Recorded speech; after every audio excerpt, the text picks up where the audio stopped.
Universidad Diego Portales, Javier Couso. Profesor, ¿cómo le va? Buenos días, gracias por estar con nosotros. Buenos días, ¿cómo están ustedes? Muy bien, con agrado de conversar con usted y preguntarle en primer lugar respecto de esto que estábamos conversando recién con Bárbara, la salida ya de la ministra de Defensa, Maya Fernández, pero todavía con la posibilidad de que pueda ser acusada constitucionalmente. Recordemos que no porque abandonen su cargo de ministro queden exentos de poder enfrentar un proceso como este. ¿Cómo ha visto esta situación, profesor? Bueno, efectivamente, como usted dice, puede presentarse la acusación hasta incluso después de haber expirado en su cargo como ministro de Estado. Obviamente que la renuncia le quita fuerza. Recordemos que estos son, si bien es un juicio jurídico-político, porque tienen que invocarse básicamente eh, argumentos jurídicos para destituir.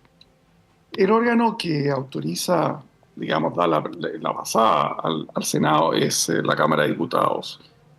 Y hemos sabido que obviamente en muchas acusaciones constitucionales han primado consideraciones políticas. Entonces, efectivamente, la renuncia de la ex ministra Fernández le quita viabilidad a la acusación política.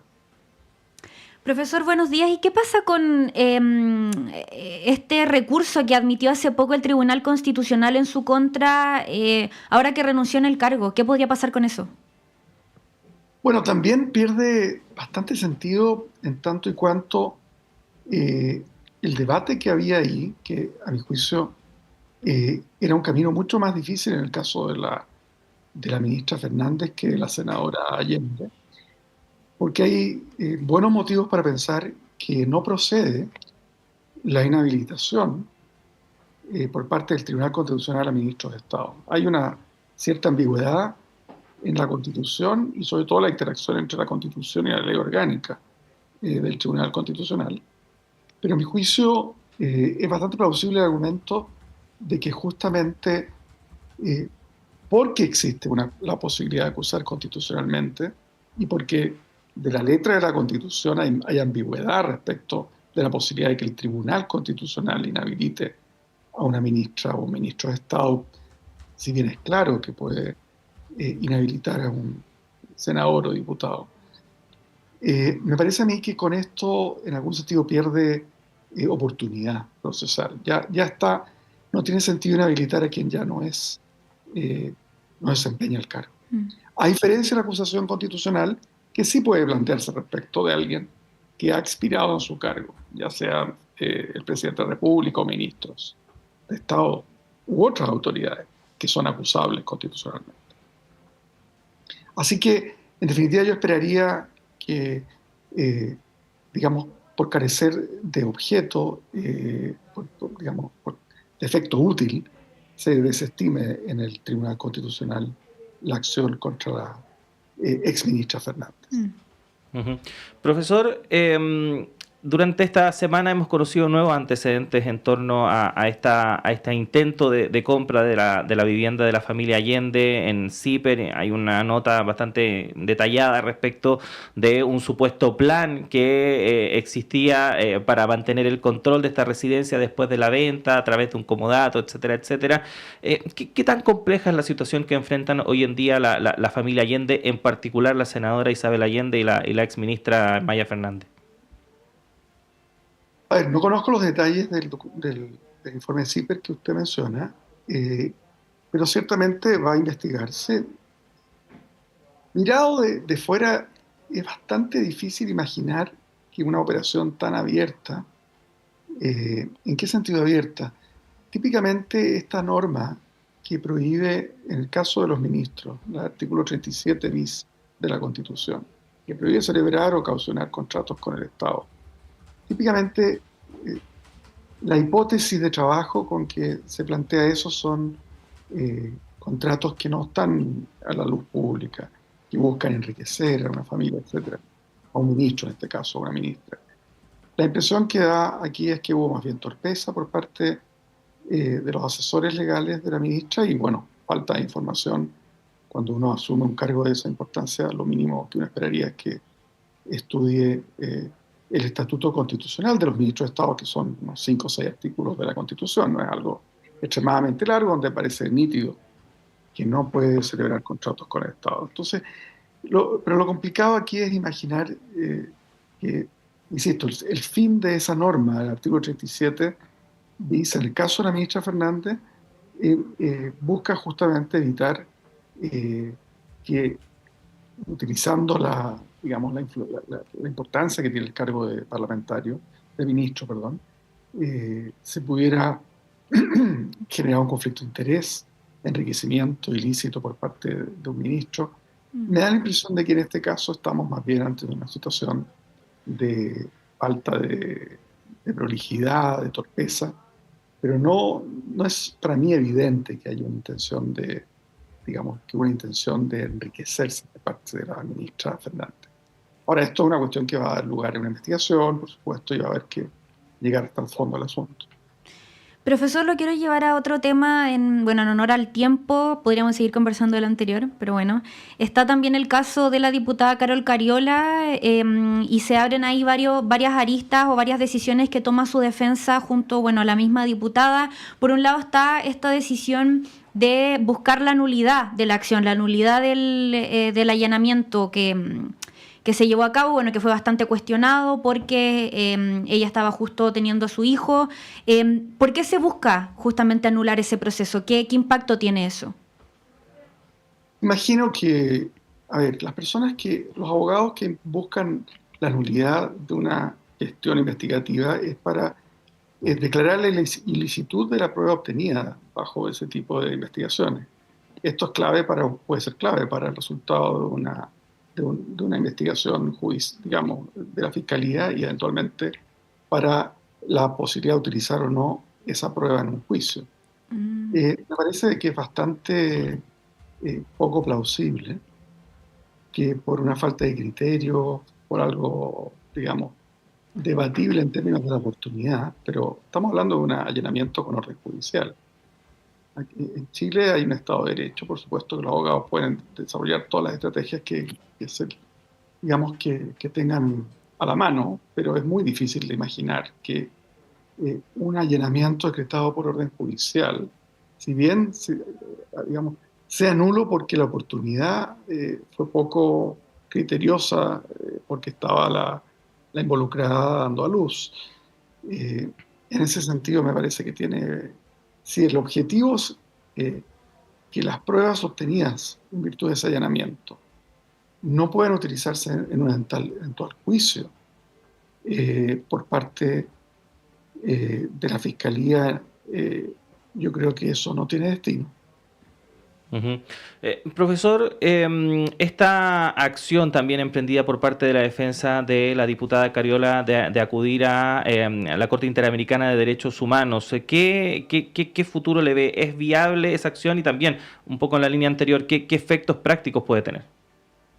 Efectos prácticos veo ninguno en relación a lo que es la eventual, digamos, búsqueda de nulidad de la prueba que se haya eventualmente obtenido producto de ese allanamiento. Me parece que ya me ha tocado mencionar en otro medio mi opinión al respecto. La Comisión Interamericana y en virtud, digamos, a través de la Corte Interamericana de Derechos Humanos, juegan un rol supletorio en el ordenamiento jurídico de los países que son signatarios del Pacto de San José. Y esto significa que hay que agotar todas las instancias internas, y a mi juicio está bastante claro que aquí no se ha agotado. De hecho, estamos hablando de una nulidad que se va a intentar. Eso es una instancia interna. Por otro lado, recordemos, la Comisión Interamericana en su plan estratégico 2023-2027 estableció algo razonable, que es priorizar los casos que le llegan. Recordemos que este es un continente donde tenemos, no sé, decenas de miles de personas privadas de libertad en países como El Salvador por parte de un régimen autoritario como el de Bukele. Estamos hablando de varios miles de jóvenes, además, que sin debido proceso han estado por más de un año privados de libertad. periodistas asesinados en Colombia, en Centroamérica, en México. Pensar que la falta de criterio respecto a la oportunidad en que se realiza un allanamiento a una parlamentaria representa una de las cuestiones que la Comisión va a priorizar, me parece extremadamente improbable. En otras palabras, creo que es muy poco probable que la Comisión, tomara este caso, y veo además que no está muy clara aquí cuál sería la violación a los derechos fundamentales, derechos humanos de la parlamentaria, ante lo que, insisto, fue un descriterio, una falta de criterio evidente por parte de la Fiscalía respecto de la oportunidad en que se realizó esta gestión. Ellos tienen sus motivaciones, han explicado que intentaron que fuera antes, en fin. El hecho de la causa es que fue una acción que exhibió una total falta de criterio, pero que no alcanza, a mi juicio, al estándar de una violación grave a los derechos humanos de la parlamentaria, como ha esgrimido su defensa. Y si hubo un descriterio, profesor, ¿a qué instancias se acude? Pensando en que, bueno, también a la Corte Interamericana se demora en acoger casos, se demora eso en deliberar, podría acudir a otras instancias intermedias quizás. ¿Qué le parece eso? O sea, aquí estamos ante una situación que ya ocurrió. La eventualidad de haber planteado un recurso de amparo en su momento ya, a mi juicio, precluyó, ¿no? Esta gestión ya se realizó.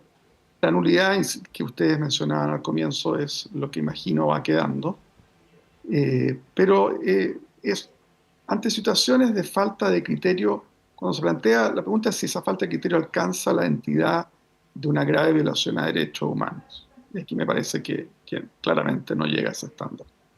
Uh-huh. A su juicio, ¿por qué no llegaría a ese estándar, profesor?